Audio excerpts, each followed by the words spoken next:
Chapitre 1. La fête de l'église. Le matin de la fête paroissiale de Willowbrook s'annonça clair et frais, la brume matinale s'élevant des haies comme si elle hésitait à quitter le silence de la nuit.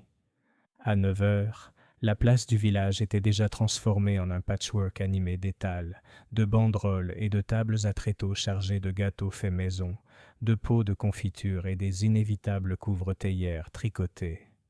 C'était le genre de journée où rien de désagréable ne semblait possible. Les enfants couraient d'un étal à l'autre, les doigts collants et les pièces serrées dans leurs mains, tandis que la femme du pasteur présidait le concours de gâteaux avec un air d'autorité bienveillante.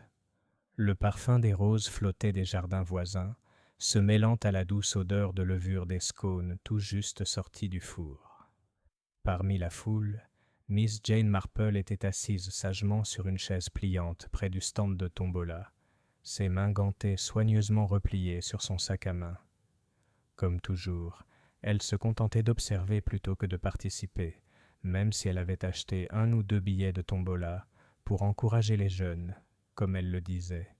Elle avait observé les allées et venues avec son intérêt discret habituel, la façon dont Madame Price Whitfield, qui prétendait ne jamais manger de sucreries, choisissait sournoisement une dragée sur le plateau, la façon dont le jeune Peter Marchmont rougit lorsque l'institutrice, Miss Hargreaves, se baissa pour ajuster son col.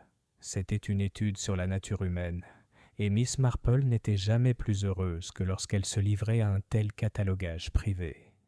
La fête atteignit son apogée peu après midi, les danseurs maurices trépignant et tintant devant un cercle de spectateurs admiratifs. C'est alors que la paix du jour fut rompue. Un cri aigu, mi-choqué, mi-horrifié, s'éleva près de la tente à thé. Les têtes se tournèrent, les danseurs vacillèrent. « Mon Dieu !» s'exclama Madame Price Whitfield en serrant ses perles. Là, effondré au coin de la tente, gisait le colonel Hargrave, retraité de l'armée et longtemps considéré comme un personnage incontournable de Willowbrook. Son visage radieux était étrangement pâle, ses épaules autrefois puissantes, flasques sur l'herbe. Une montre de poche en argent brillait dans sa main, son cadran fêlé, ses aiguilles irrémédiablement fixées à 5 minutes de l'aube. Pendant un long moment, on n'entendit que le bruit du vent qui claquait sur les banderoles. Puis le brouhaha commença. Des appels aux médecins, des appels à la police, des pas précipités tandis que des hommes s'agenouillaient pour soulever le corps du colonel. Miss Marple ne cria pas et ne se leva pas précipitamment comme les autres. Elle ajusta ses lunettes d'une main tremblante mais ferme, les yeux fixés non pas sur le visage du colonel, mais sur l'étrange immobilité de cette montre. Brisée. La fête ne pouvait plus continuer. Les gâteaux furent oubliés. La tombola abandonnée. Lorsque l'inspecteur Graves arriva de Marlécombe, les villageois s'étaient regroupés en petits groupes, chuchotant d'une voix basse et pressante. Des mots comme « crise cardiaque » et « poison glissé dans l'air », lourde spéculation. L'arrivée de l'inspecteur apporta un certain calme, sans toutefois rassurer. Il était vif, compétent et clairement déterminé à régler l'affaire rapidement. Miss Marple, cependant, crut lire dans ses yeux cette confiance même qui conduisait souvent à des erreurs. Elle avait vécu assez longtemps pour savoir que la méchanceté humaine revêtait souvent les apparences les plus respectables. Elle serra les mains plus fort, ses pensées déjà en mouvement. Une montre arrêtée à l'aube, un colonel connu pour ses habitudes exigeantes. Et dans l'ombre de la fête, les faibles frémissements de quelque chose de plus sombre que n'importe quel scandale villageois. La fête était terminée, et à Willowbrook, la surface tranquille de la vie avait été brisée de la plus terrible des manières. Chapitre 2. Le village de Whisper. À Willowbrook, le matin avait le don de porter les voix. Des haies basses et des ruelles étroites semblaient répartir soigneusement le son entre les chaumières, de sorte que, lorsqu'une remarque parvenait à l'oreille, elle avait déjà acquis 3 compléments et une morale. Le lendemain de la fête, le village s'éveilla au son des mêmes cloches qui avaient rythmé ses journées pendant des siècles, puis se lança, avec soulagement et appétit, Dans cette occupation où les villages anglais excellent, la répartition ordonnée des affaires des autres. Madame Constance Price Whitfield commença sa tournée tôt, marchant à grands pas, avec un geste charitable et un parapluie. On la vit chez l'épicier avant 8 heures, où elle acheta 6 œufs et un fromage à pâte très ferme, et ordonna à M. Ellison d'une voix claire de ne pas laisser les confituriers prendre les oranges de Séville avant qu'elle n'ait fait son choix. « Il faut respecter les règles, » dit-elle à l'ensemble du magasin, et le magasin acquiesça. Elle ajouta ensuite, à peine plus bas, « Bien sûr, le colonel avait du caractère, il faut l'admettre. » Ce qui fut répété à 2 clients sur le perron et à un enfant en costume de marin, qui le porta fidèlement au boulanger, qui le relata à sa femme, laquelle raconta à Madame Cox, tout en coupant des roses, qu'il y avait eu une scène épouvantable entre le colonel Hargrave et cet ingénieux gardien, non horloger hier, à propos d'un ressort. Oh, tout à fait public. Miss Marple, quant à elle, n'était pas sortie du tout. Elle était assise près de la fenêtre de son salon, laissant le matin s'écouler en elle comme un ruisseau s'ajuste à la pierre. Son tricot reposait sur ses genoux. Ses mains, pour une fois, étaient immobiles. Elle avait dormi, ce qui surprenait parfois ceux qui ne la connaissaient pas. Les très vieux, lorsqu'ils ont vu une chose assez souvent, dorment pour faire le tri. Ce sont les jeunes qui restent éveillés, à répéter leur indignation. À 8h30, elle enfila son chapeau et ses gants, et emprunta le petit chemin qui menait au green. Les banderoles avaient été ramassées et pliées par des mains habiles. Seules 2 longueurs pendaient obstinément du marronnier, telles des banderoles fanées après un mariage. Un garçon à vélo descendit de vélo pour lui confier, en toute confiance, que sa mère avait dit que c'étaient les saucisses de son père qui avaient provoqué la crise. Et mon père dit que c'est la vue de Madame Price Whitfield dans ce lit-là, ajouta le garçon satisfait. Miss Marple émit un son doux et évasif et demanda si le garçon avait gagné quelque chose au battage médiatique. Il avait une boussole en laiton qui lui alourdissait la poche. Il la sortit pour la lui montrer, et elle l'admira comme il se doit. « Où l'as-tu eue, ma chérie ?»« Un prix de tombola, » dit-il.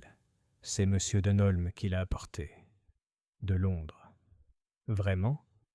Miss Marple sourit. « C'est très intéressant. » À la porte du presbytère, Madame Lydia Pierce accrochait les draps sur la corde avec sa propreté habituelle. Elle faisait tout comme si elle était l'exemple. Ses mains, petites, habiles, gauchères, s'agitaient avec vivacité.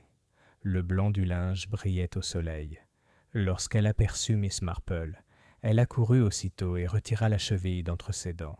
« Ma chère Miss Marple, j'ai été si bouleversée. Quelle horreur!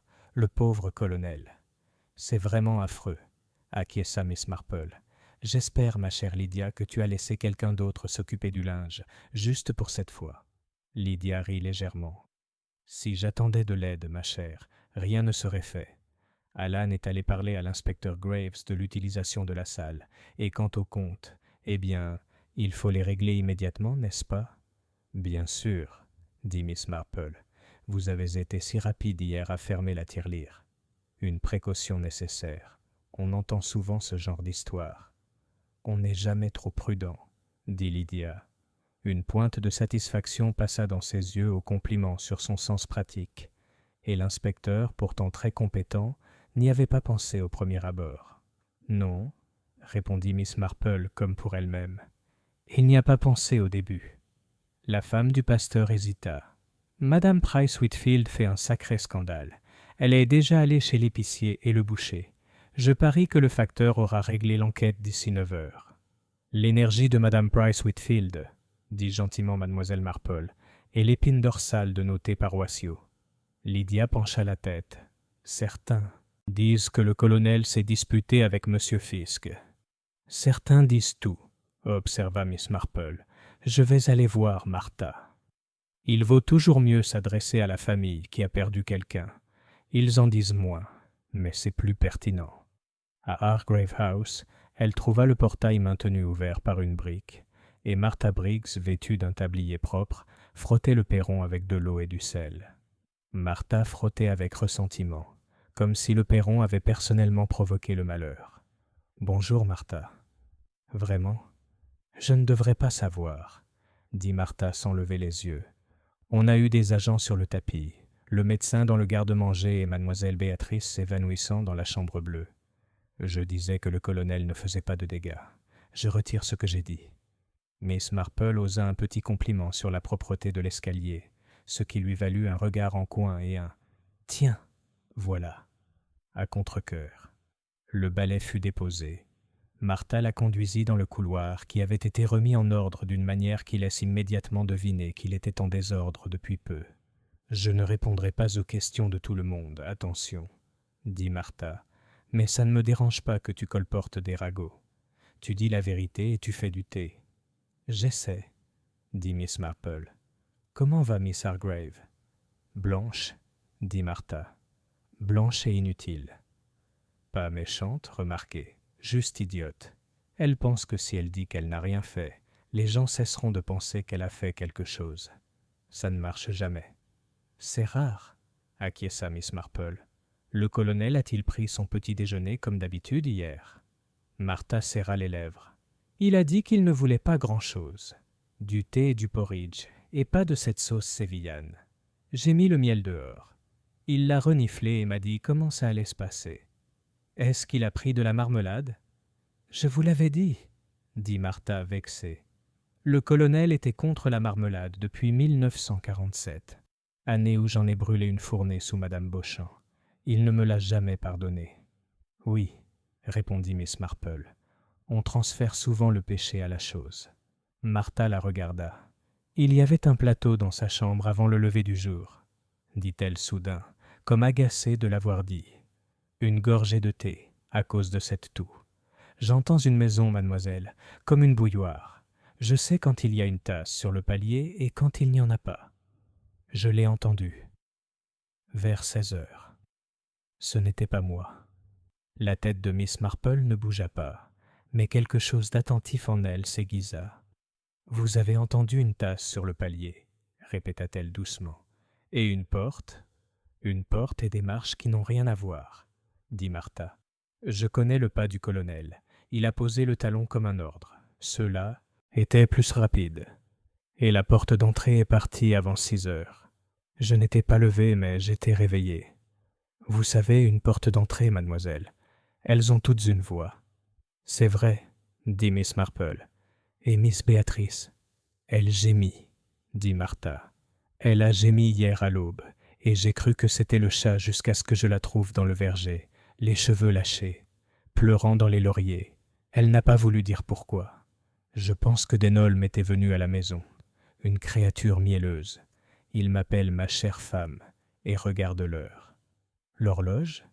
Le regard de Miss Marple se porta brièvement sur la cheminée du salon, où une horloge de carrosse à dôme de verre se dressait, précise et distante. Il l'admire. Il dit que le colonel devrait vendre la moitié du terrain et faire preuve de bon sens. Je lui ai dit que le bon sens du colonel était le sien. Il a ri. « Merci, Martha, » dit Miss Marple. « Tu es très serviable. »« Je ne suis pas utile, » dit Martha. « J'ai raison. » Béatrice, lorsqu'elle redescendit, était vraiment pâle. Cette pâleur la recouvrait comme une mauvaise poudre. Elle avait l'air jolie et oubliable d'une jeune fille qui n'avait pas encore échoué publiquement et qui croyait encore que la douceur pouvait suffire. « Oh, Miss Marple, » souffla-t-elle, « est-il vrai que M. Fisk va être arrêté ?» Madame Bryce Whitfield le dit. Elle l'a dit à Madame Cox aux Roses, et je suppose que cela doit être le cas. Madame Bryce Whitfield, dit doucement Mademoiselle Marple, est une femme zélée. Béatrice tordit son mouchoir. Le colonel, mon oncle, il s'est disputé avec M. Fisk à propos de la montre de poche. Ce n'était rien. Il s'est disputé avec tout le monde à propos de quelque chose. Il aimait ça. Sa voix tressauta. Si on dit que la montre indique l'aube, est-ce que c'est vrai ? Les montres, dit Miss Marple, sont des serviteurs très obligeants. Elles disent ce qu'on leur dit de dire. Les gens sont pareils. Béatrice cligna des yeux. Oh ! Miss Marple ne prolongea pas sa visite. Elle en avait appris plus que ce que les paroles pouvaient apporter. Sur le chemin du retour, elle passa devant la boutique de Lionel Fisk, étroite comme une lettre, avec sa vitrine pleine d'horloges réglées avec des décalages infimes comme s'il s'agissait de cœurs concurrents. Lionel lui-même était sur le seuil, polissant un plateau avec une attention féroce qui n'avait rien à voir avec un chiffon. « Mademoiselle Marple, dit-il avec une gaieté qui n'était pas sans faille, avez-vous déjà vu un cornichon pareil? L'inspecteur est arrivé à 6 heures. 6 heures. Je lui ai dit qu'aucune de mes montres ne s'arrêterait à 5 heures sans autorisation. » Il rit trop fort. Une petite blague horlogère. Le sourire de Miss Marple se plissa. « J'espère, dit-elle aimablement, que vous ne donnez pas autant de liberté à vos montres. » « Au contraire, dit Lionel, et cette fois son rire n'avait rien de joyeux. La police est là pour me demander si j'ai autorisé la garde du colonel à mourir. Vous êtes-vous disputé avec lui, monsieur Fisk? Je me suis disputé à cause de ces disputes, dit Lionel avec candeur. Il a apporté la montre il y a 3 semaines pour faire resserrer l'archet, une mince affaire. Mais ensuite, il s'est mis à me faire la leçon sur les pièces suisses, la fierté britannique et le déclin de tout. Je lui ai dit que la seule chose qui décline sans aide, c'est le ressort moteur, et il m'a conseillé de faire attention à mes paroles. Il s'est beaucoup amusé. Avez-vous déjà discuté avec quelqu'un de la manière d'arrêter une montre de manière convaincante? Demanda Miss Marple, comme par hasard. Lionel la regarda et l'espace d'une seconde, son visage intelligent et inquiet se figea. Un drôle de type avec une casquette, dit-il, se surprenant autant qu'elle. Des bottes de campagne, des mains propres. Il est arrivé vendredi et a demandé si une montre pouvait s'arrêter à 1 minute précise. J'ai dit oui. On peut arrêter le balancier ou empêcher la fuite avec un copeau de bois et de l'huile. Il acheta un paquet de goupilles élastiques et un bout de fil noir et partit comme s'il se souvenait de son dîner sur le feu. Je ne l'aimais pas. Fil noir, répéta Miss Marple très doucement, et elle ne sourit à rien en particulier. Une petite file d'attente s'était formée chez l'épicier, chacun cédant la place aux autres avec une courtoisie exagérée, et chacun frappant. Madame Price Whitfield était pleine d'énergie. Elle parlait comme quelqu'un qui considérait sa prise de parole comme une contribution citoyenne. « Et j'ai prévenu le comité d'une pénurie, » disait-elle. « Mais personne ne m'écoute. J'ai dû demander à Lydia de modifier à nouveau les horaires du tableau d'affichage. Imaginez, parce que le sonneur a confondu 7 et 11. Il est impossible de trouver des volontaires capables de distinguer les chiffres. Mon Dieu, dit Miss Marple, qui était arrivée derrière elle sans bruit. Le panneau d'affichage a-t-il finalement été modifié? 2 fois, dit Madame Price Whitfield en se tournant avec satisfaction vers un nouvel auditeur. 1 fois vendredi et 1 fois hier matin avant le petit déjeuner, parce que Madame Ellison pensait que le jugement des gâteaux était à 1h30, et j'ai dit « Nous ne sommes pas des sauvages, Madame Ellison. Nous ne sommes pas des sauvages. » Approximatif. Miss Marple émit un petit son qui, écrit, aurait donné « mum ». Elle acheta du thé, et comme cela lui semblait approprié, un petit pot de marmelade de Séville. Monsieur Ellison l'enveloppa dans du papier kraft avec tant de soin que le couvercle claqua sous ses doigts. Sur le green, 2 écoliers comparèrent leurs prix. L'un avait la boussole en laiton, l'autre un petit sifflet en métal qui ne sonnait pas 2 fois de la même manière. Ils proposèrent de tester la boussole pour Miss Marple. « Elle pointe vers le nord, » dit le garçon avec enthousiasme. « Toujours vers le nord. »« Comme c'est raisonnable, » dit Miss Marple. Elle avait pensé à des objets qui indiquent où ils sont placés. À 11 heures, le village s'était ressaisi et avait acquis des convictions bien arrêtées. Le colonel était mort à l'aube. Il s'était surmené. Il avait été empoisonné par quelque chose de si soudain qu'on en ressentait le drame. Il avait été assassiné ailleurs et amené à la fête comme un gâteau miraculeux. La querelle avec M. Fisk était une punition morale pour des paroles acerbes, ou un prélude, ou hors sujet. On avait vu Béatrice pleurer. Elle était donc méchante ou angélique. Madame Lydia Pierce avait retrouvé les 20 livres manquantes. Elle était donc irréprochable, ou savait où chercher. Miles Denholm avait le sens de la valeur. Il avait donc le sens de la méchanceté. Au milieu de ces conclusions utiles, Miss Marple s'agita comme pour défaire un ourlet. Elle s'arrêta dans l'ombre du portail du cimetière pour observer le révérend Alan Pierce traverser le chemin avec une liasse de papier. Son col était de travers. Son visage doux exprimait l'inquiétude. Il la vit et s'immobilisa avec soulagement. « Mademoiselle Marple, dit-il, tout cela est plutôt... Oh là là !» Il regarda autour de lui, baissant la voix. « J'ai honte de le dire, mais je me suis réveillé au petit matin, persuadé d'avoir entendu l'horloge de l'église sonner 5 heures. Absurde, bien sûr. Lionel est encore en train de le réparer. Ça ronge l'esprit, je suppose. »« C'est absurde, » acquiesça gentiment Miss Marple. « Cela ronge l'esprit.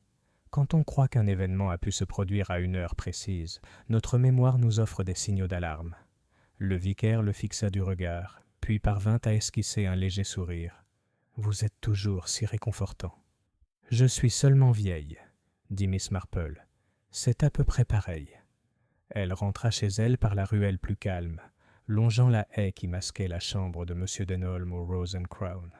Par la fenêtre ouverte, sa voix s'éleva, basse, enjôleuse.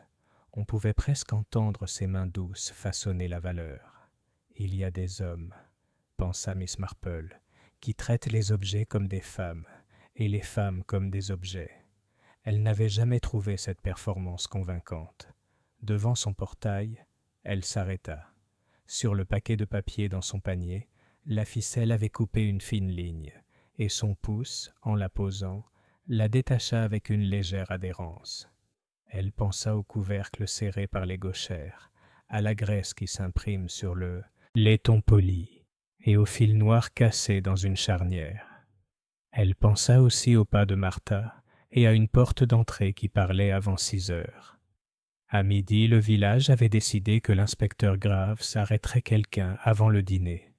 Miss Marple, dont l'esprit était plus lent et plus précis, mit sa théière à chauffer et prit un petit carnet dans lequel elle n'écrivit rien. À la place, elle dessina du bout de son crayon un cercle avec le chiffre 5 à l'intérieur. Puis, très doucement, elle le barra et écrivit à côté « Autorisation ». La bouilloire chantait. Dehors, un sifflet tenta 2 fois une note, échoua, puis la trouva.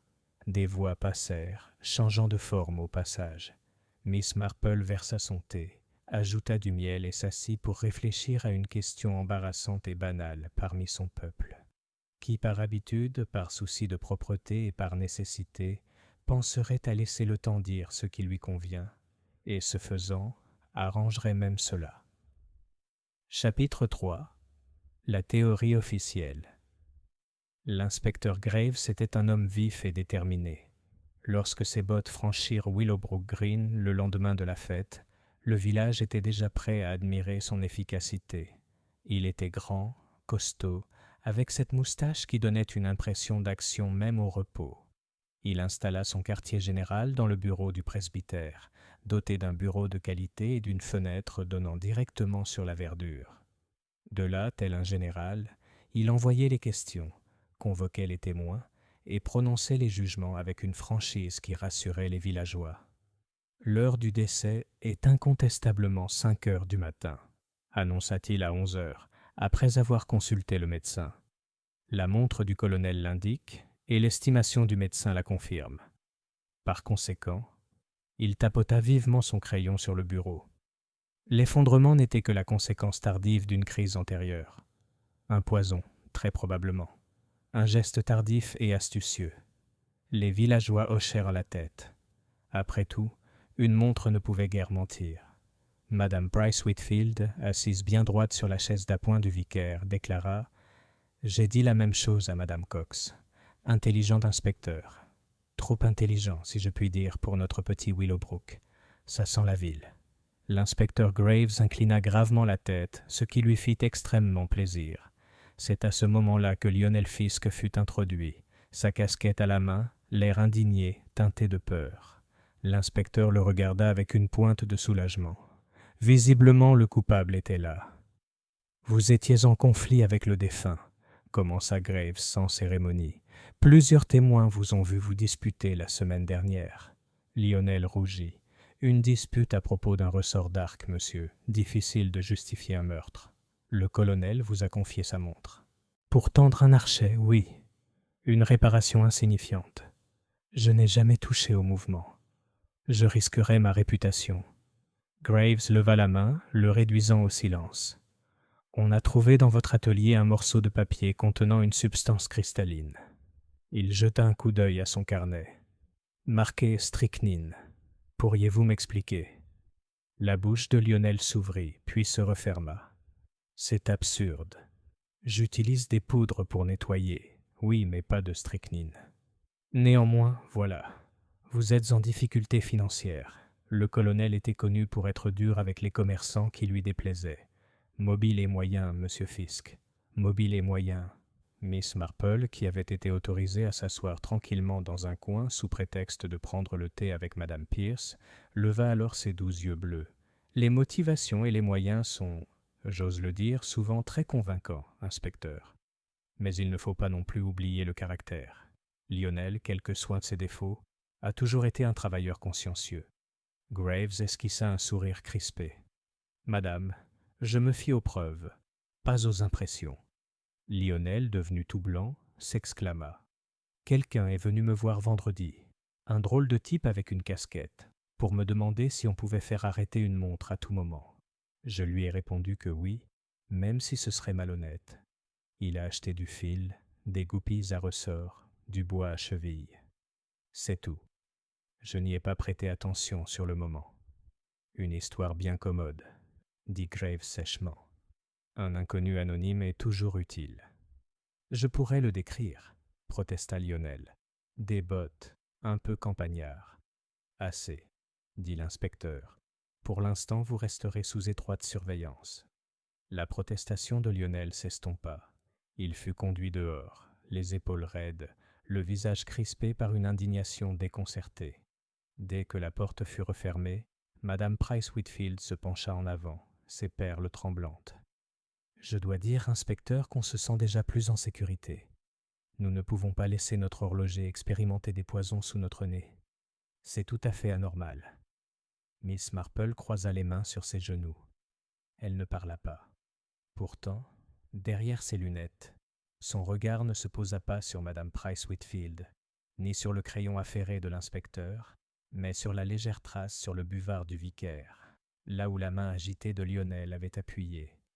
Une trace non pas de poison ni d'encre, mais d'huile, de l'huile d'horlogerie, légère et indubitable pour qui s'y attendait. L'inspecteur Graves avait sa théorie. Le village avait son coupable. Mais Miss Marple, assise tranquillement dans ses pensées, était déjà certaine que la vérité était tout autre. Chapitre 4. Petites habitudes, grande vérité. Le soleil de l'après-midi baignait doucement Willowbrook, dorant les fenêtres du cottage et apportant une douce paix à un village qui, en réalité, n'avait cessé de bourdonner depuis la chute du colonel Hargrave. Les ruelles paisibles véhiculaient des murmures précipités, les haies abritaient les confidences, et le petit bureau de poste accueillait plus de visiteurs qu'il ne l'avait fait depuis des mois. Miss Marple, cependant, ne se pressait pas. Elle avançait au fil des heures avec la même attention patiente qu'elle consacrait à son tricot. Maille après maille, détail après détail. Elle savait par expérience que la vérité se révélait rarement à ceux qui crient fort ou qui sont prompts. Elle se cachait toujours dans les petites choses. Elle commença judicieusement par Hargrave House. Martha Briggs la reçut avec la résignation de quelqu'un qui avait déjà répondu à trop de questions. Pourtant, son seau à récurer fut mis de côté, et elle conduisit Miss Marple à l'étage avec l'air d'un geôlier ouvrant une cellule. « Remarquez, je l'ai déjà dit et je le répète, » déclara Martha, debout devant la porte de la chambre du colonel. Cet homme avait ses défauts, mais il était aussi régulier que la cloche de l'église. Levé à 6 heures, bottes aux pieds, marche à 1h30, jamais varié. Et pourtant, on a voulu nous faire croire qu'il était mort à l'aube. N'importe quoi. Le regard de Miss Marple, perçant sous son expression douce, parcourut la pièce. Le lit avait été défait et refait, mais le petit valet de chambre à côté était resté. Là se trouvait la brosse du colonel, ses lunettes et l'emplacement habituel de sa montre lorsqu'elle n'était pas dans sa poche. « Il le laissait toujours ici » demanda-t-elle doucement. « Tous les soirs, » dit Martha. « Il ne le portait jamais avant d'être habillé correctement. » Miss Marple se pencha sur le chandelier. Une fine trace d'huile brillait sur le chandelier à côté, captant la lumière. Elle ne le toucha pas, se contenta de le remarquer. Son regard se posa sur le tapis près de la porte. Une tache sombre et irrégulière, comme celle laissée par du cirage à chaussures frotté à la hâte sur un tissu. Elle la contempla un long moment avant de se redresser. Et le petit déjeuner? Martha renifla. Du porridge, du thé et du miel. Toujours du miel. Jamais de marmelade ne lui traversait les lèvres.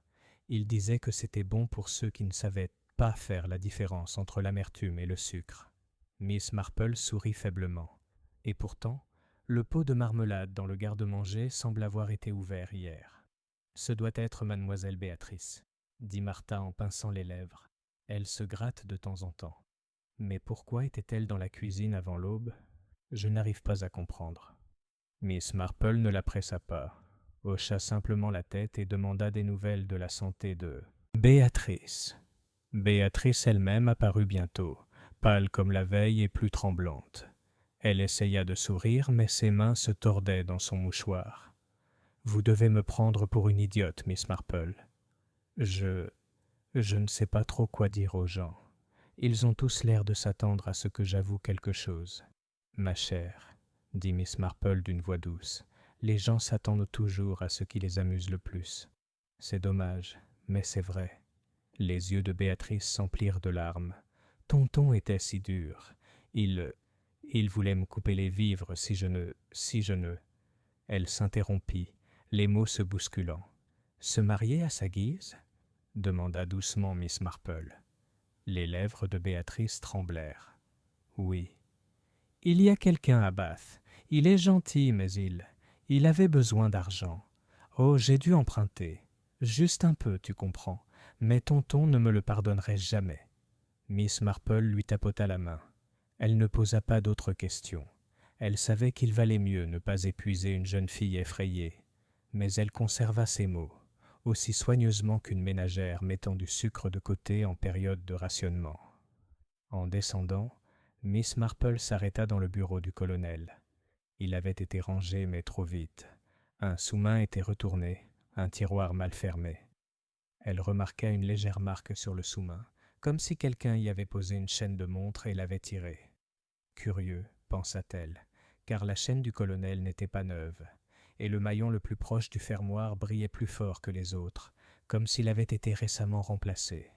Lorsqu'elle quitta Hargrave House, l'air semblait bourdonner de rumeurs. Dans la ruelle, elle croisa Madame Price Whitfield, qui baissa la voix d'un ton dramatique pour informer Mademoiselle Marple que l'inspecteur Graves avait, presque certainement, choisi Lionel Fisk. Un homme épouvantable, toujours à tripoter ses outils, et son atelier en désordre. Miss Marple se contenta de murmurer que le désordre était courant chez les gens intelligents. Elle oublia d'ajouter que l'atelier de Lionel, bien qu'encombré, lui avait toujours semblé agencé selon un ordre excentrique. Elle se dirigea vers la bijouterie. Lionel était là, polissant un minuscule échappement d'une main nerveuse.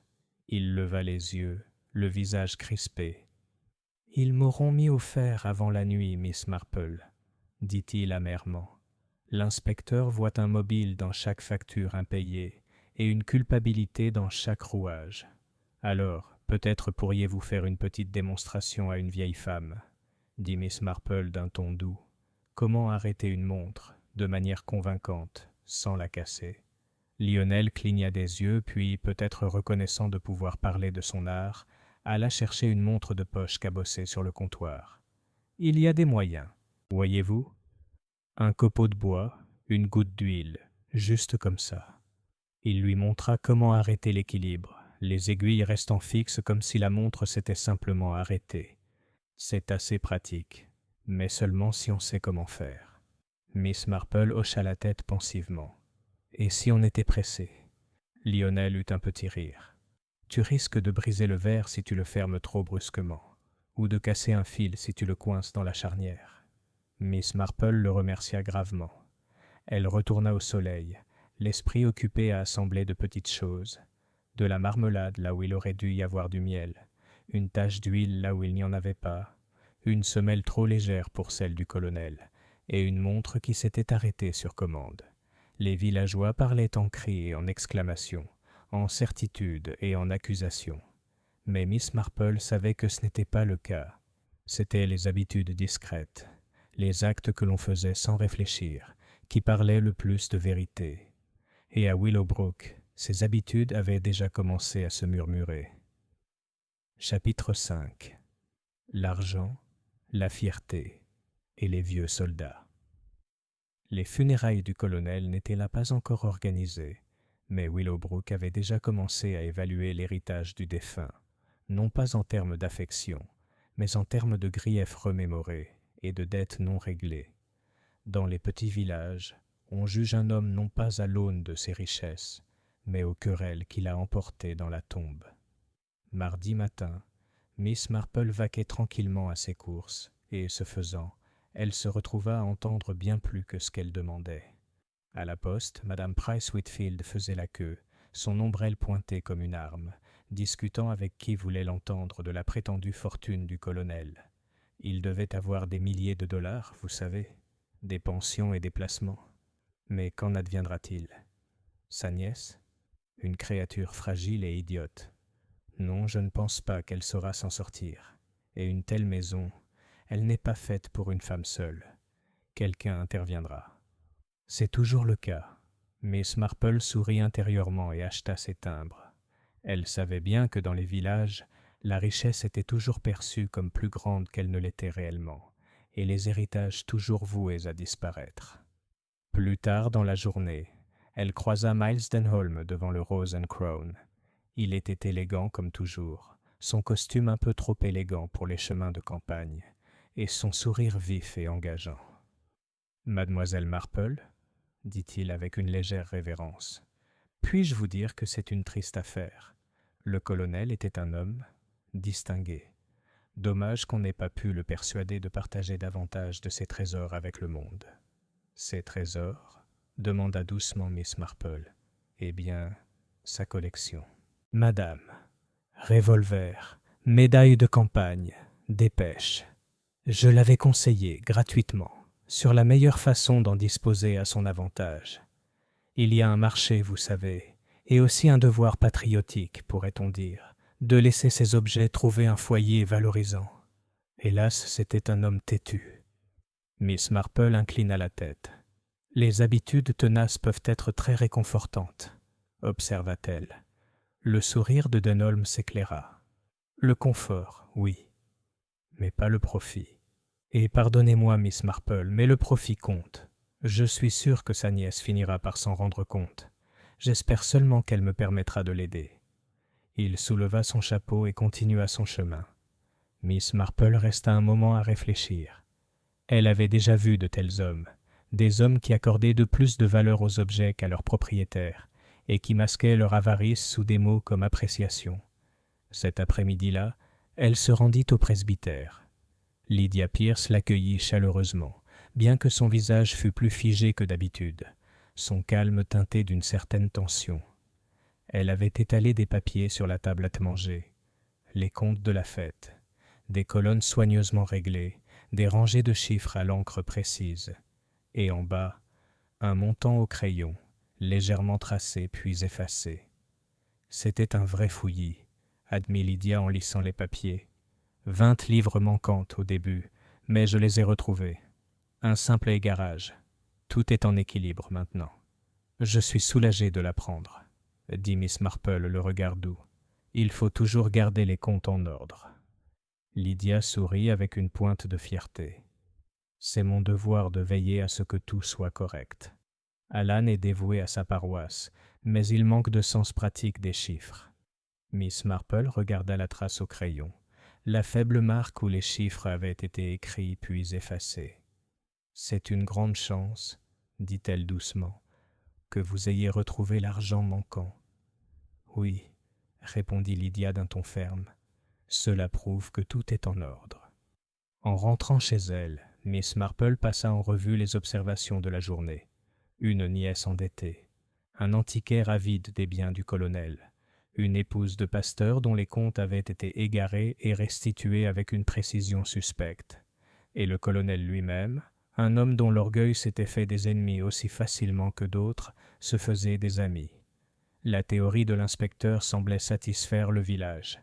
Mais Miss Marple, qui savait que l'orgueil et l'argent étaient plus souvent des motivations que les querelles à propos des ressorts d'arc, commençait à entrevoir un tableau plus sombre. À Willowbrook, les apparences étaient soignées, mais la vérité, comme une somme écrite une fois au crayon puis à l'encre, transparaissait souvent si l'on regardait d'assez près. Chapitre 6. La nuit précédente. C'est une curieuse caractéristique de la mémoire que, lorsqu'un événement terrible survient, les détails ordinaires des heures qui l'ont précédé prennent soudain une importance qu'ils n'avaient pas alors. Une lumière à une fenêtre, une voix sur le chemin, un bruit pris pour un rêve. Tout cela devient une preuve, même si personne ne s'accorde sur sa signification. C'était ainsi à Willowbrook. Tandis que l'inspecteur Graves compilait ses notes avec une efficacité débordante, Miss Marple, à sa manière plus calme, recueillait les bribes de conversation des villageois. Elle écoutait, et en écoutant, les gens se souvenaient.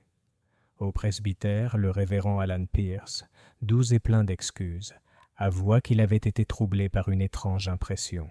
« Je me suis réveillé au petit matin, Miss Marple, et j'aurais juré avoir entendu l'horloge de l'église sonner 3 heures, ou peut-être 5.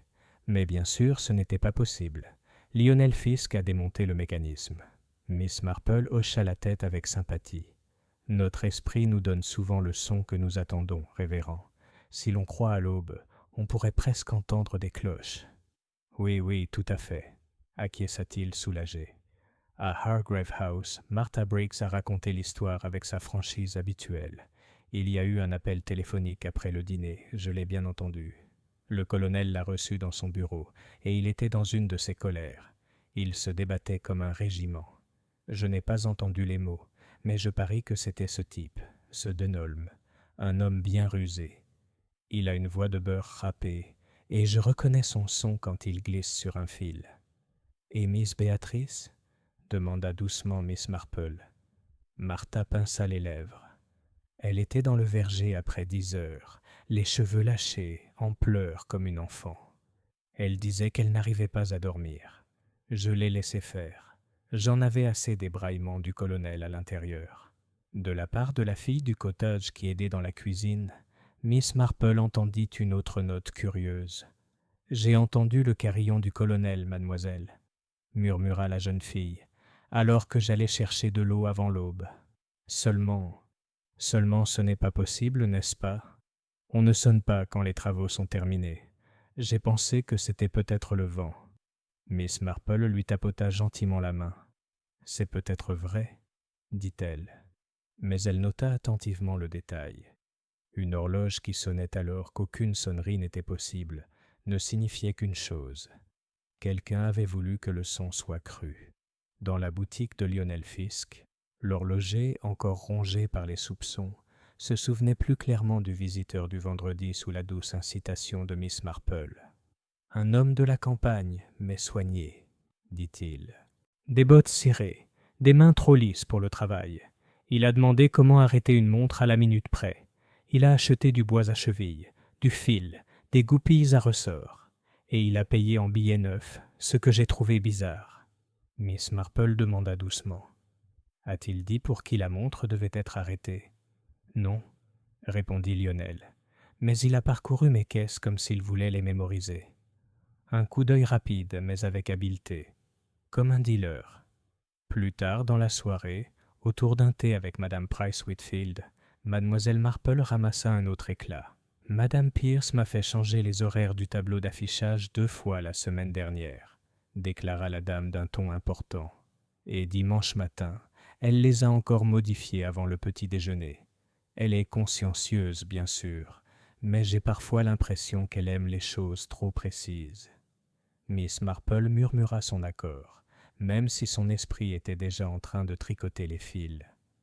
Un coup de téléphone tard dans la nuit, une nièce en pleurs dans le verger, un antiquaire lorgnant les biens du colonel, un horloger visité par un homme qui voulait arrêter le temps, une horloge d'église qui sonnait alors qu'elle ne pouvait pas, et la femme d'un pasteur, assidue jusqu'à l'excès, modifiant les heures sans que personne d'autre ne s'en aperçoive. Ce n'était pas encore une image, seulement des fragments. Mais Miss Marple, qui avait passé sa vie à observer la nature humaine, savait que des fragments, soigneusement agencés, pouvaient révéler un schéma bien plus clair que n'importe quelle déclaration à haute voix. Elle était assise ce soir-là près de sa lampe, les aiguilles à tricoter immobiles sur ses genoux, et pensait au temps, à la montre qui s'était arrêtée à l'aube, aux cloches qui sonnaient quand elle ne le pouvait pas, et à la manière curieuse dont les gens s'arrangeaient pour faire dire au temps ce qui leur convenait le mieux. Et dehors, dans les ruelles crépusculaires de Willowbrook, les ragots couraient comme des souris, petits, affairés, et laissant derrière eux des traces pour quiconque était assez patient pour les suivre. Chapitre 7. Le deuxième choc. Le lendemain de la mort du colonel, Willowbrook semblait déterminé à rétablir l'ordre. Les rideaux furent secoués, du lait déposé sur les pas des portes, et le facteur parcourut son chemin familier avec un air solennel et réjoui, car on lui demandait des nouvelles dans chaque maison, et il les donnait généreusement. Mais la paix ne dure jamais longtemps là où la peur et la curiosité s'installent. À 9h30, une vive agitation éclata au presbytère. Miss Marple, qui passait par hasard pour aller chez l'épicier, aperçut 2 agents de police qui traversaient précipitamment la place. L'ombrelle de Madame Price Whitfield, toujours la première témoin d'un drame, pointait déjà dans la même direction. Dans le bureau du presbytère, le calme régnait. Des papiers jonchaient le sol. Les tiroirs du bureau du révérend étaient ouverts et fouillés. La petite boîte à monnaie de la fête, verrouillée la veille au soir, avait été forcée et refermée, sans que les pièces ne soient touchées. L'inspecteur Graves se tenait à son bureau, la mâchoire serrée. « Rien de valeur n'a été volé, » dit-il, bien que son ton trahisse davantage l'irritation que le soulagement. Une tentative maladroite de cambriolage. Probablement des enfants. Miss Marple se pencha lentement pour récupérer une feuille à moitié froissée. C'était une liste dactylographiée, les donateurs et les lots de la tombola pour la fête. Nom, objet, valeur. Elle la reposa délicatement sur le bureau. « C'est étrange, » murmura-t-elle, « que des enfants s'intéressent autant à une liste de donateurs. » L'inspecteur fronça les sourcils. Le legs promis par le colonel pour la restauration de l'horloge de l'église manque à l'appel. C'est tout. Le révérend Pierce, pâle et affligé, se tordait les mains. Elle était là, inspecteur. Sa lettre signée et attestée. Je l'ai mise en sécurité dans ce tiroir. Alors notre cambrioleur a un goût étrange pour le butin, dit Graves, mais cela ne change rien au fait. Hargrave a été empoisonné à l'aube. La montre le prouve. L'horloger avait à la fois le talent et la ruse. Affaire presque classée. Miss Marple ne répondit pas. Elle s'était penchée près de l'âtre, où une fine couche de cendre laissait penser qu'un objet petit et fin avait été brûlé à la hâte. Une étiquette, peut-être, ou le coin d'une lettre. Elle se leva avec sa grâce habituelle, et seule Lydia Pierce, debout, raide près de la fenêtre, sembla remarquer que son regard s'attardait un instant de trop. Cet après-midi-là, une nouvelle agitation secoua le village. Miles Denholm fut découvert au Rose and Crown, la mâchoire meurtrie, affirmant avoir été agressé dans la rue. « Un dur à cuire », dit-il à la foule rassemblée. « Un fermier. Pas un mot, juste un coup. » Certains hochèrent la tête, d'autres échangèrent des regards entendus. On murmura que Denholm avait été trop généreux dans ses questions sur la collection du colonel, et que certains villageois s'en étaient offusqués. D'autres encore murmurèrent qu'il avait lui-même organisé l'agression, par compassion ou pour distraire. Pendant ce temps, les soupçons envers Lionel Fisk s'accentuaient. Le mystérieux papier torsadé retrouvé dans son atelier avait été envoyé pour analyse. L'inspecteur Graves revint satisfait. « Quinine, dit-il maintenant. On verra bien.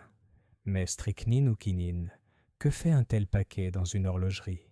Il s'embrouille avec chaque mot. » Lionel protestait bruyamment auprès de qui voulait l'entendre, les joues rouges et les mains tremblantes. Il jurait avoir été victime d'un coup monté, mais les protestations sont rares dans un village où les apparences pèsent plus lourd que les faits. Le soir venu, les rumeurs qui avaient commencé avec la mort subite du colonel avaient redoublé d'intensité. On parlait maintenant de cambriolage, de disparition de papier et d'agression de Londoniens sur les chemins de campagne. Chaque histoire prenait de l'ampleur au fur et à mesure de sa propagation. Et pourtant, pour Miss Marple, il ne s'agissait pas d'incidents isolés. Elle était assise près de son feu, son tricot posé sur ses genoux, et réfléchissait. Une promesse d'argent pour restaurer l'horloge de l'église, aujourd'hui disparue. Une boîte à billets ouverte mais non volée. Un inconnu demande comment arrêter une montre. Et la montre du colonel elle-même s'est arrêtée à l'aube. Miss Marple pensait que le temps avait été falsifié, et celui qui avait agi ainsi s'employait désormais à falsifier la vérité. Chapitre 8. L'alibi qui fait tic-tac. L'inspecteur Graves, fort de sa certitude, déclarait à qui voulait l'entendre que la chose était simple. La montre fixe l'heure. 5h05. Voilà l'heure de votre mort. Il le dit avec une telle assurance que les villageois le répétèrent, comme s'il s'agissait d'un texte sacré. Mais Miss Marple, assise dans le petit atelier de Lionel Fisk avec son cœur d'horloge, avait d'autres idées. « Auriez-vous l'amabilité, monsieur Fisk ?» demanda-t-elle d'un ton aussi doux que si elle s'enquérait de la météo. « De me montrer une fois de plus comment on peut arrêter une montre délibérément ?» Lionel, rongé par la suspicion et désireux de prouver son innocence, s'exécuta aussitôt. Il sortit une vieille montre de poche cabossée d'un tiroir, l'ouvrit et, avec un morceau de bois, toucha le balancier. La petite roue trembla et cessa de tourner. Les aiguilles, obéissantes, s'immobilisèrent. « Tu vois, dit-il, ça a l'air naturel, mais on peut le redémarrer facilement si on enlève l'obstruction. » Il le lui montra pour qu'elle entende le tic-tac reprendre. « Et si on était pressé ?» demanda doucement Miss Marple. Lionel hésita, puis referma le boîtier un peu trop brusquement. Le verre craqua légèrement et un fil se coinça dans la charnière. Il jura dans sa barbe. « Là, tu vois, un travail bâclé laisse des traces. » Les yeux de Miss Marple s'illuminèrent, mais son expression resta placide.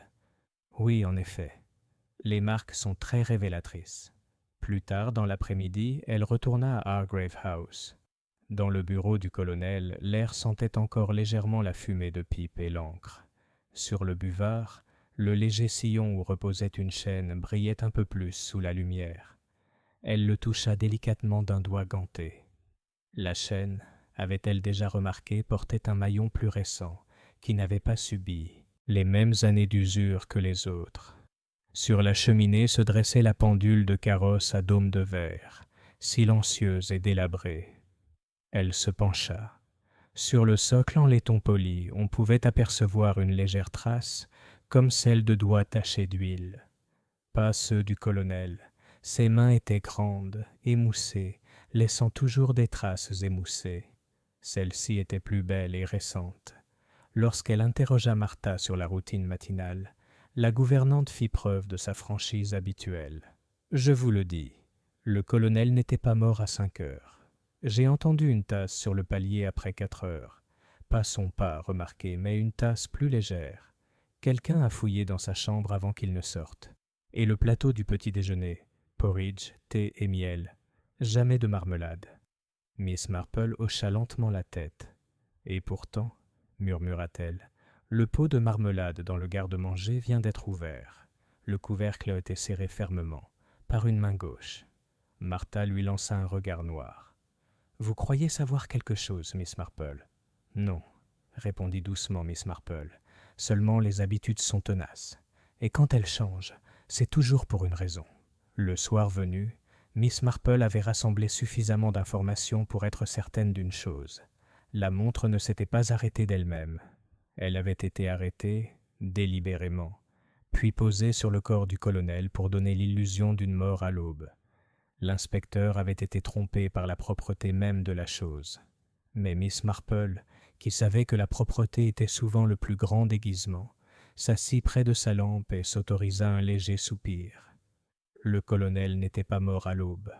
Quelqu'un avait voulu qu'on le croie, et de ce simple fait, toute la suite de l'affaire devait changer.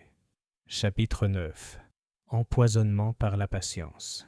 Le rapport du médecin, lu à haute voix dans le bureau du presbytère sous la présidence de l'inspecteur Graves, fut accueilli par un silence qui se répandit dans tout Willowbrook. « Digitalis », dit le médecin d'une voix grave, sans aucun doute.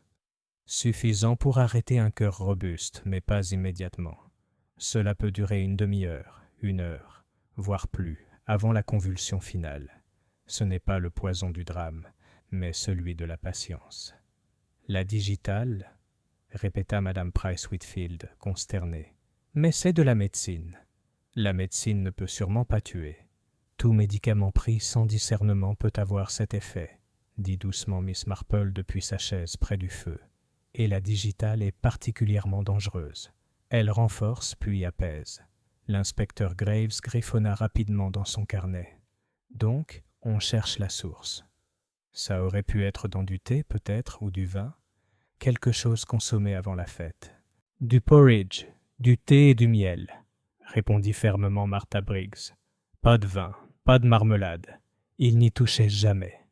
Les yeux de Miss Marple étaient très bleus derrière ses lunettes. Tu n'y as jamais touché ? C'est ce que tu m'as dit, Martha. Je maintiens ce que j'ai dit Martha avec fermeté. Et pourtant, murmura Miss Marple, quelqu'un a ouvert le bocal, fraîchement refermé et hermétiquement, par la main gauche. L'inspecteur balaya la question d'un revers de main. Des pots de confiture, des pots de marmelade. Et alors ? On ne peut pas goûter tous les pots du comté.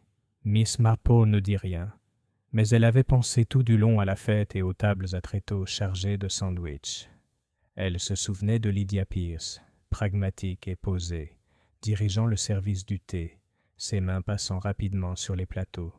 Elle se souvenait de la rangée ordonnée de pots, miel, confiture et marmelade, et de la façon dont le colonel, rouge de colère et impatient, s'était laissé tendre une assiette sur laquelle se trouvaient plusieurs sandwichs. Elle se souvenait aussi comment Lydia avait refermé la tirelire presque au moment même où le colonel avait titubé et était tombé. Propreté sur propreté. Ce soir-là, Miss Marple fit une visite au presbytère. Lydia la reçut avec gentillesse, même si elle était un peu pressée. La table était couverte de bocaux et de papier plié. « Un dernier coup de main avant le souper, » dit-elle en souriant. « Il faut garder les choses en ordre. » Miss Marple admira la présentation. « Tant de conserves, » remarqua-t-elle. « Toutes faites maison. »« La plupart, » dit Lydia, une lueur de fierté traversant son visage. « La marmelade, c'est ma spécialité. Des zestes de Séville. Alan n'en raffole pas, mais moi, si. » Miss Marple sourit doucement. « Je ne serais pas surprise que d'autres fassent de même. La marmelade cache bien des choses. » L'espace d'une fraction de seconde, les yeux de Lydia se levèrent, puis revinrent sur ces rangées de bocaux bien rangés. Ce fut un bref instant, mais Miss Marple avait passé sa vie à observer les petites choses. En rentrant chez elle dans la fraîcheur du crépuscule, elle réfléchit attentivement. La digitale, lente et patiente, n'était pas un poison qu'on pouvait ingérer dans un moment de passion. Elle exigeait préparation, méthode et calme. Quelqu'un en avait mis de côté une portion dans de la marmelade, confiant que le colonel se laisserait convaincre d'en prendre, au petit déjeuner, ou à défaut, à la fête.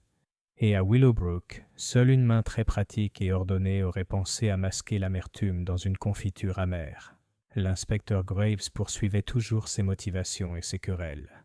Mais Miss Marple, écoutant le tic-tac discret de son horloge tandis qu'elle posait son tricot, savait que la vérité était bien plus banale, et donc bien plus mortelle. Chapitre 10. Pression silencieuse. Les jours qui suivirent la mort du colonel n'apportèrent pas le calme, mais une pression, subtile, insistante et aussi invisible que le serrage d'un ressort de montre. Chacun à Willowbrook la ressentit, bien que chacun à sa manière. Pour Béatrice Hargrave, la pression était synonyme de peur.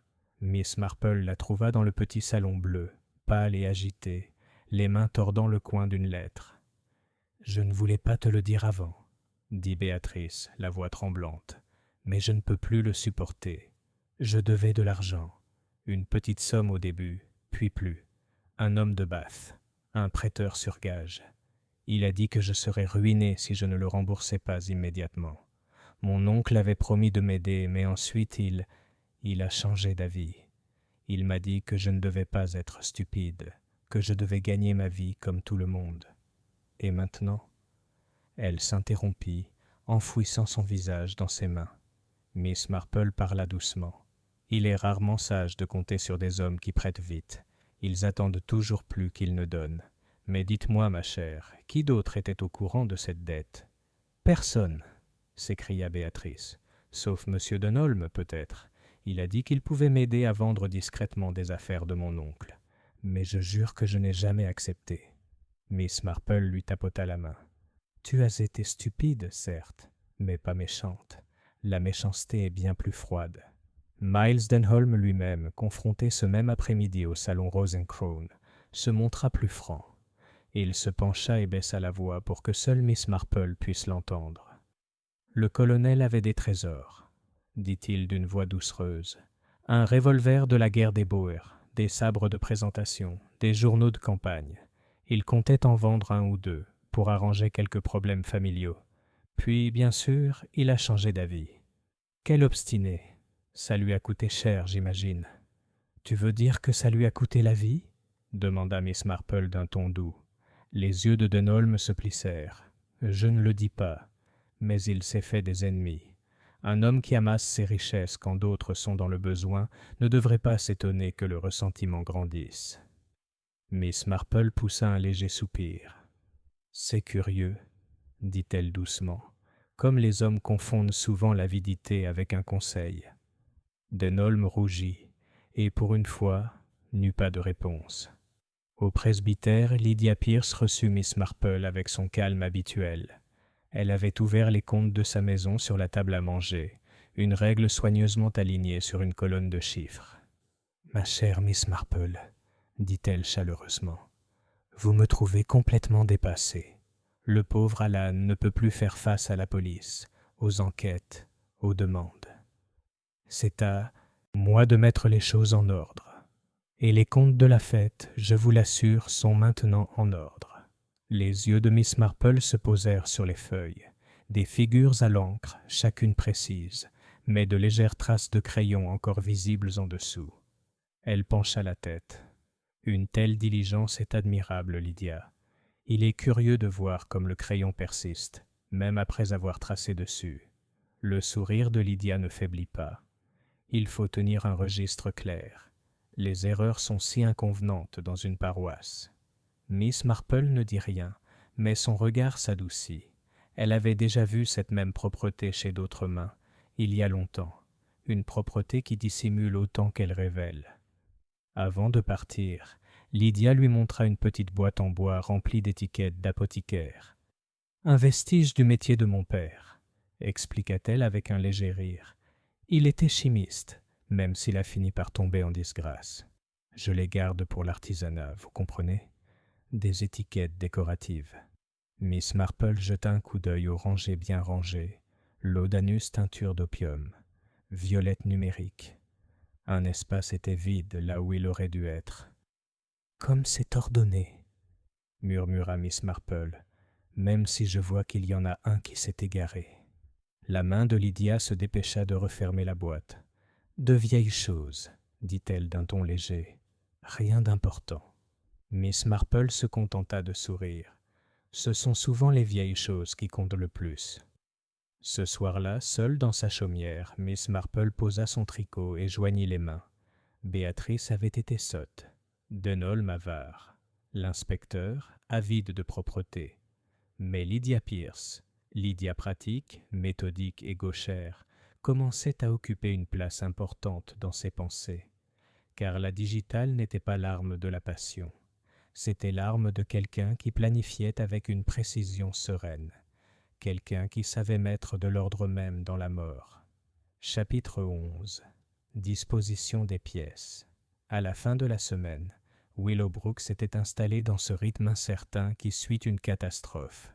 Les routines semblaient identiques, mais chaque mot, chaque regard portait l'attention de secrets encore non dévoilés. L'inspecteur, convaincu de la culpabilité de Lionel Fisk, s'occupait des mandats et des rapports. Les villageois murmuraient avec délectation que l'arrestation de l'horloger était imminente. Miss Marple, quant à elle, tricotait son propre modèle, non pas en laine, mais en fils humains.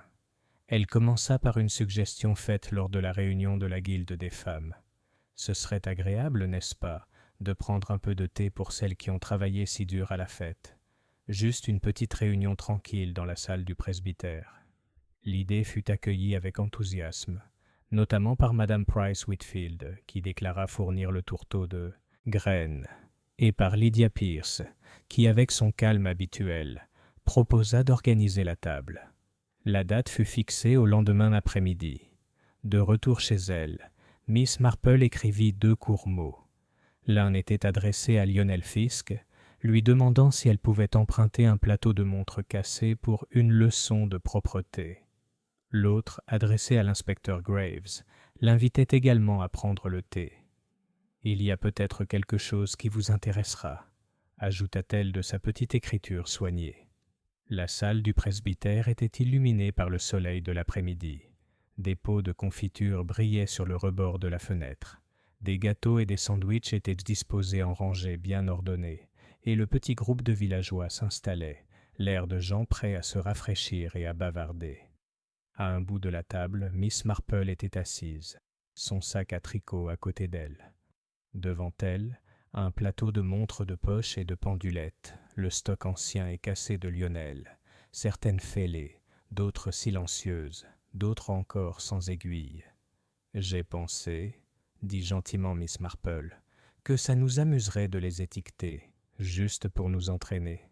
Madame Pierce est très précise en la matière.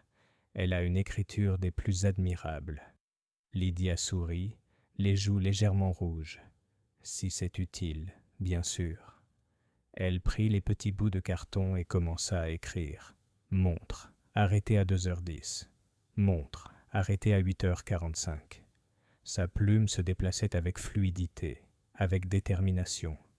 Miss Marple, observant, fit remarquer à l'assemblée. On ne peut pas vraiment arrêter une bonne montre sans y laisser sa signature, en quelque sorte. Des traces d'huile sur le laiton, un filet dans la charnière, une fissure dans le verre. Les plus petites choses en disent long. Tout comme la marmelade, bien fermée, porte encore l'empreinte de la main qui l'a fermée. Madame Price Whitfield, ravie, s'exclama « Oh, Miss Marple, vous voyez toujours les connexions les plus curieuses. » Lydia continua d'écrire, mais sa main hésita légèrement sur l'étiquette suivante. Elle avait écrit 5,5 au lieu de 5h05. Une petite erreur facile à corriger, mais Miss Marple la remarqua immédiatement. La façon continentale de noter l'heure. Lydia la ratura rapidement et la réécrivit. L'inspecteur Graves, sirotant son thé, semblait perplexe face à l'exercice. Mais Miss Marple, souriant placidement, posa son tricot et dit doucement « C'est extraordinaire, n'est-ce pas? Comme nos petites habitudes nous trahissent. Nous pensons tous être très prudents, mais au final, ce sont les plus petits détails qui révèlent la vérité. » Pour la première fois, le sang-froid de Lydia Pierce se brisa. Son visage se crispa et elle appuya un peu trop fort sur le stylo, effaçant le manque de clarté. Il disparut en un instant, son sourire retrouvé. Mais Miss Marple en avait assez vu. Le piège avait été tendu. Ce soir-là, rentrant chez elle sous la douce lueur des lampadaires du village, Miss Marple s'autorisa un soupir de satisfaction.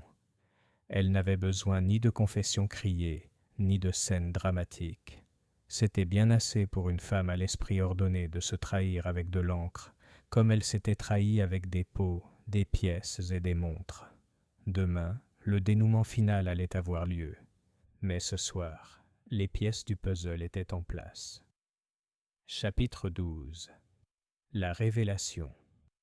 L'après-midi suivant, la salle du presbytère était à nouveau remplie, mais sans gâteau ni bavardage. L'inspecteur Graves avait convoqué les principaux responsables de l'affaire, déterminés, selon ses propres termes, à régler l'affaire une fois pour toutes. Miss Marple était assise un peu à l'écart, son sac à tricot sur les genoux, ses aiguilles posées. Elle paraissait toute petite sur la chaise en bois, mais sa présence dégageait une autorité calme qui étouffait même les murmures de Madame Price Whitfield. Graves commença avec sa fermeté habituelle. « Nous avons suffisamment de preuves pour inculper Lionel Fisk. Mobile, querelle, substance suspecte dans son magasin. L'homme en avait l'occasion. La justice suivra son cours. » Lionel se leva d'un bond. « C'est un mensonge. Je ne l'ai jamais empoisonné. Je... » « Asseyez-vous, monsieur Fisk, » ordonna Graves d'un ton sec. Miss Marple leva la tête. « Puis-je dire un mot, inspecteur ?» Graves soupira. « Madame, je crains que ce ne soit pas le moment de se livrer à des théories villageoises. » Mais Madame Pierce, pâle et immobile, dit doucement. « Laissez-la parler. » Miss Marple croisa les mains. « C'est très simple si l'on dépasse les apparences. Le colonel n'est pas mort à l'aube. Sa montre a été arrêtée volontairement, avec du bois et de l'huile, comme l'a démontré M. Fisk. On l'a posée sur lui plus tard, lorsqu'il s'est effondré à la fête. Le verre fissuré et le fil cassé de la charnière témoignent d'une mort précipitée. La prétendue mort à l'aube est un mensonge. » Un murmure parcourut la pièce. L'inspecteur Graves fronça les sourcils. « Quant au poison, » poursuivit doucement Miss Marple, « c'était de la digitaline. Pas soudaine, comme la strychnine, mais patiente et sournoise. On peut facilement la masquer dans des confitures amères, de la marmelade par exemple. Le colonel ne mangeait jamais de marmelade, préférant le miel. Pourtant, un bocal dans son garde-manger venait d'être ouvert, le couvercle refermé par une main gauche. Madame Pierce est gauchère. Tous les regards se tournèrent vers Lydia.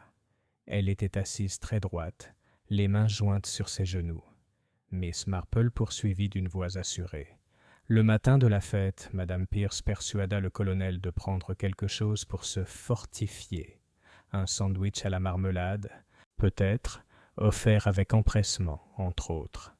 Plus tard, lors de la fête, elle referma la tirelire au moment même où le colonel s'écroulait, l'occasion idéale pour lui glisser la montre arrêtée. Et lorsque des soupçons surgirent, elle produisit les 20 livres manquantes dans les comptes, aussi nettes qu'on le souhaite. Créer le désordre, puis le rétablir, telle est son habitude. Le silence s'épaissit. J'ai constaté la même habitude dans ses calculs, ajouta Miss Marple, le regard doux mais inébranlable. Elle les écrit au crayon, puis les trace à l'encre. Elle croit à l'ordre, mais l'ordre n'est pas la vérité. Hier, sur le plateau de montre, elle s'est encore trahie en écrivant 5,5 au lieu de 5h05, une notation continentale qu'elle utilise lorsqu'elle est troublée. Ce sont de petites choses, inspecteur, mais elles en disent plus long que des dénégations. Béatrice haleta, le visage blanc comme du papier. Denholm s'agita, mal à l'aise. La voix de Miss Marple s'adoucit. Lydia n'agissait pas par cupidité comme d'autres. Elle agissait par peur. La disgrâce de son père la poussait à vouloir absolument garder les apparences impeccables. Lorsqu'elle découvrit que des fonds paroissiaux avaient disparu, peut-être soustraits à ses soins, elle emprunta pour les remplacer, sans intention de nuire. Mais le colonel découvrit des irrégularités et menaça de les dénoncer. Pour lui, c'était une question de discipline. Pour elle, c'était la ruine. Il y eut un long silence. Lydia leva le menton, son sang-froid glacial. « Vous parlez très intelligemment, Miss Marple. Mais vous ne pouvez pas prouver tout cela. » Miss Marple la regarda avec bienveillance. « Ma chère, je n'en ai pas besoin. Vous l'avez déjà prouvé vous-même, dans vos calculs, dans vos bocaux, dans votre propreté. Les esprits bien rangés laissent toujours une trace claire. » Les mains de Lydia tremblèrent un instant. puis elle les recouvrit de son calme. « Très bien, dit-elle doucement. S'il le faut, il le faut. » L'inspecteur Graves, le visage rouge, referma son carnet. « Madame Pierce, je suis obligé de vous mettre en état d'arrestation. » Le vicaire se leva, bouleversé. « Lydia, oh Lydia !» Elle ne le regarda pas. Miss Marple baissa les yeux sur son tricot. Ses aiguilles claquèrent de nouveau, doucement, régulièrement, comme pour rétablir le rythme de la vie. Chapitre 13. Après le piège. La salle du presbytère s'était vidée lentement, comme si l'air lui-même hésitait à s'agiter. Les villageois sortirent par 2 ou 3, chuchotant, le visage blême à l'idée que la soigneuse et compétente Madame Pierce, la femme qui tenait leur compte, leur rotation, leur thé, allait être emmenée dans une voiture de police. Seule Miss Marple s'attardait près de la fenêtre, contemplant la verdure. Elle connaissait bien le rythme de ces moments. Choc, murmure, pitié, condamnation. Un village est prompt à construire ses héros, et encore plus prompt à les enterrer. Le révérend Pierce se tenait sur le seuil, le visage blême. « Miss Marple, est-ce vrai? Est-ce vrai? » « Ma Lydia, ma femme est-elle une meurtrière ?» La voix de Miss Marple était douce. C'était une femme poussée au désespoir. Elle ne voulait pas faire le mal pour le mal, mais une fois commencés, de tels actes portent leur propre empreinte. « Elle voulait juste maintenir l'ordre, » murmura-t-il, « pour protéger ma position. Et j'étais aveugle. Je l'ai laissé tout supporter. » Miss Marple posa doucement une main sur son bras. Parfois, l'amour nous aveugle face au fardeau. Ce n'est pas faire preuve de bonté que de laisser une personne les porter seule. Il baissa la tête, vaincu. Plus tard dans la soirée, Béatrice Hargrave arriva au cottage de Miss Marple. Ses yeux étaient gonflés à force de pleurer. « Je n'arrive pas à y croire, » dit-elle. « Madame Pierce, elle a toujours été si gentille avec moi. Et maintenant? Oh, Miss Marple, je crains que ce soit ma faute. Si mon oncle n'avait pas été si en colère à cause de mes dettes, si je ne lui avais pas donné de raison. »« Non, ma chère, » dit Miss Marple fermement, « tu ne dois pas assumer une faute qui ne t'appartient pas. Ton oncle était un homme dur, et Madame Pierce a agi pour ses propres raisons. Tu n'étais qu'un petit élément dans ses calculs, rien de plus. » Béatrice sanglotait dans son mouchoir. « Et Monsieur Denolme, il dit qu'il m'aidera encore, mais je ne sais pas quoi faire. » Le regard de Miss Marple s'éclaira. « Monsieur Denolme ne vous aidera que dans la mesure de ses intérêts. Soyez plus sage, Béatrice. Privilégiez la gentillesse et la constance plutôt que les belles paroles. Souvenez-vous, les voix les plus douces cachent souvent les plus vives. » Béatrice hocha la tête misérablement. Plus tard encore, l'inspecteur Graves se rendit au chalet d'une voix calme. « Je l'avoue, Miss Marple, » dit-il d'un ton lourd. « Vous avez vu ce que je n'ai pas vu. J'étais trop sûr de moi, trop hâtif. » Miss Marple sourit gentiment. « Il est naturel de désirer des réponses claires et nettes, inspecteur. Mais la vie est rarement claire. C'est pourquoi il faut prêter attention aux détails. Les gens se révèlent toujours dans leurs habitudes. » Graves eut un rire triste. « Je m'en souviendrai. » Il marqua une pause. « C'est une triste affaire. Elle n'était pas méchante, au fond. »« Non, » acquiesça Miss Marple, « mais la peur peut être aussi dangereuse que la malveillance. La peur de la honte, la peur d'être démasquée. Elle pousse les gens à commettre des actes atroces. » Lorsqu'elle fut enfin seule, Miss Marple s'assit près du feu, son tricot sur les genoux. Elle pensa à Lydia Pierce, fière, pragmatique, anéantie par son manque même de propreté. Elle pensa à Béatrice, encore assez jeune pour prendre un nouveau départ. Elle pensa au colonel, dur et inflexible, dont la discipline avait engendré ressentiment et peur. Et elle songea, comme souvent, à la fragilité de la respectabilité. Un village est comme un apperon en dentelle, songea-t-elle, joli, soigné, admiré, mais tiré sur un fil, et tout le motif se défait. Elle plia soigneusement son tricot. Dehors, l'horloge de l'église sonna 9 heures, sans interruption.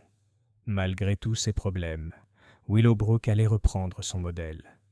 Mais Miss Marple savait que les modèles, une fois déchirés, ne se raccommodent jamais sans une couture. Chapitre 14. Réparation silencieuse. Les semaines qui suivirent l'arrestation de Madame Pierce s'écoulèrent, la vie du village reprenant lentement son cours. Les journaux publièrent un bref article. La femme du vicaire dans un scandale de meurtre. Mais Londres fut bientôt confrontée à de nouveaux scandales, et Willowbrook fut une fois de plus livrée à elle-même. Le presbytère paraissait plus calme.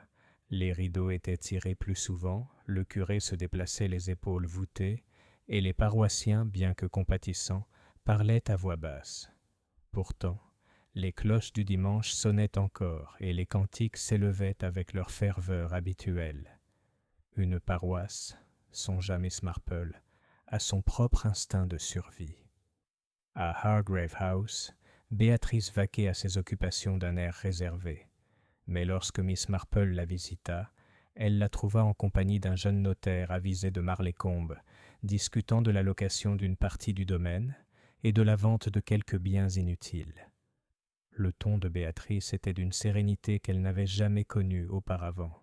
« Je crois, dit-elle timidement à Miss Marple, que je vais me construire une vie plus tranquille, plus de dettes inconsidérées, et peut-être, avec le temps, quelqu'un d'assez gentil pour la partager. » Miss Marple sourit.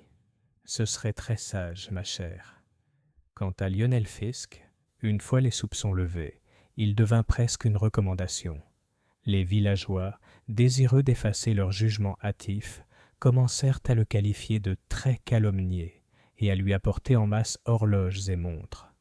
Lionel, rouge de gratitude, garda la tête basse et redoubla d'efforts. Le tic-tac dans sa boutique s'amplifia de jour en jour. Miles Denholm, en revanche, était rarement revu. La rumeur disait qu'il avait été brutalement découragé par la police de revenir, sa réputation étant entachée. « Ce n'est pas une perte », déclara Madame Price Whitfield, tout en conservant son compas en laiton dans son salon comme objet de conversation. L'horloge de l'église fut enfin restaurée. Madame Price Whitfield organisa une souscription spéciale, et les aiguilles recommencèrent à tourner avec la solennité qui convenait. Le jour où l'heure sonna à nouveau, le village se rassembla sur la place pour l'écouter. Le son était régulier, honnête, sans supercherie. Miss Marple se tenait parmi eux, les mains jointes sur son parapluie, le regard pensif. Elle savait que l'horloge était plus qu'une machine. C'était le symbole que la vie, aussi brisée soit-elle, pouvait être remise sur pied. Mais elle savait aussi que le temps, comme la vérité, pouvait être manipulé un temps, amené à dire ce qui convenait le mieux à chacun. Seulement un temps. Ce soir-là, tandis qu'elle prenait le thé au coin du feu, Miss Marple repensa à tout cela. L'orgueil impitoyable du colonel, la bêtise de Béatrice, l'avidité de Denholm et le souci désespéré de la propreté de Lydia Pierce. Chaque fil avait formé un motif qui, au premier abord, semblait confus, mais qui, finalement, révélait son essence. La bouilloire chantait. Elle versa son thé, ajouta du miel, jamais de marmelade, et sourit doucement. Dehors, l'horloge de l'église sonnait le quart d'heure, chaque note tombant avec une assurance calme dans la nuit silencieuse. Et Willowbrook, marqué mais endurant, continua. Chapitre 15. Épilogue. La garde au repos. Un mois plus tard, Willowbrook baignait dans le doux silence de l'automne. Les feuilles tapissaient les allées, les soirées tombaient tôt et les feux flamboyaient derrière les fenêtres des chaumières. Le scandale qui avait tant secoué le village s'était atténué, même si ses contours persistaient dans les conversations tranquilles et les regards promptement détournés. Au cottage de Miss Marple, le jardin avait été mis au repos hivernal, les dahlias taillés, les chrysanthèmes fièrement arborant leur dernière floraison. Elle était assise près du foyer, son tricot posé, le tic-tac régulier de sa propre horloge de cheminée emplissant le silence. C'était une vieille horloge, un peu instable dans son rythme, mais honnête. Elle préférait qu'elle en soit ainsi. De temps à autre, les villageois venaient la questionner. Béatrice en quête de conseils bienveillants, Lionel reconnaissant d'un mot d'encouragement, et même l'inspecteur Graves, qui, avec plus d'humilité désormais, lui demandait son avis sur des questions mineures. Miss Marple exprimait librement ses pensées, mais toujours à voix basse, comme si elle répugnait à revendiquer une quelconque autorité. Un après-midi, Béatrice lui apporta un paquet. « C'est la montre de tonton », dit-elle timidement. « Je ne supporte pas de la garder, et Lionel insiste sur le fait qu'elle a été remise à l'heure. Je me suis dit que tu devrais peut-être la garder. » Miss Marple ouvrit le coffret. La montre en argent brillait, son verre remis en place, ses aiguilles tic-tac à nouveau régulièrement. Ni arrêtée, ni piégée, ni cassée, mais honnête, marquant les heures au fur et à mesure qu'elle passait. Elle sourit doucement. « Merci, ma chère. Une montre comme un village, et meilleure quand elle était réglée correctement. » Une fois Béatrice partie, Miss Marple déposa la montre sur la cheminée à côté de son horloge. Un moment, elle resta assise dans le calme et la chaleur, écoutant le double tic-tac, constant et agréable.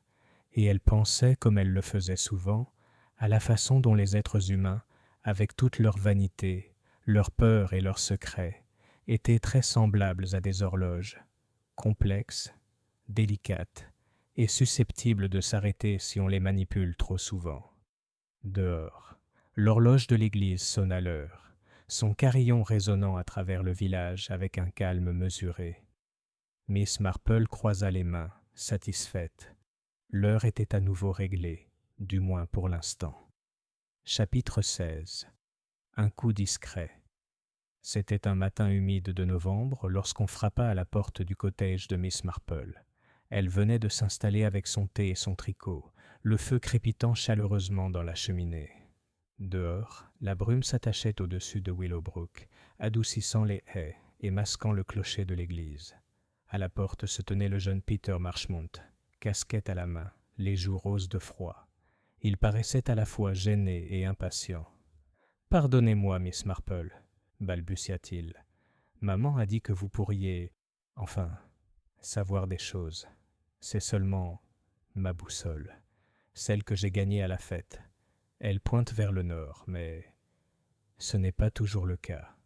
Parfois, elle oscille alors qu'elle ne devrait pas. » Miss Marple sourit gentiment. « Les boussoles, Peter, ressemblent beaucoup aux gens. Elles indiquent juste si le chemin est libre, mais un morceau de fer à proximité les égarera. Tu dois faire attention à ce que tu gardes à proximité. » Peter fronça les sourcils, retournant la question dans son jeune esprit. Puis il sourit. « Merci, mademoiselle. Je vais le dire à maman. » Il s'enfuit dans le chemin en sifflant. Miss Marple le regarda partir, un léger amusement dans les yeux. Comme c'était curieux, pensa-t-elle, que la boussole défectueuse d'un garçon lui rappelle si vivement la montre du colonel. Deux instruments de mesure du temps et de la direction, si facilement égarés, non par le destin mais par la plus infime des interférences humaines. Elle ferma la porte, retourna s'asseoir et reprit son tricot. Dehors, la brume commença à se lever, révélant la silhouette stable de Willowbrook en contrebas. La vie continuait. L'horloge de l'église sonna l'heure, son carillon sûr et clair, et Miss Marple, avec un léger sourire, pensa en elle-même. Tant que la nature humaine ne changera pas, il y aura toujours de petits mystères à éclaircir, et c'est peut-être aussi bien ainsi.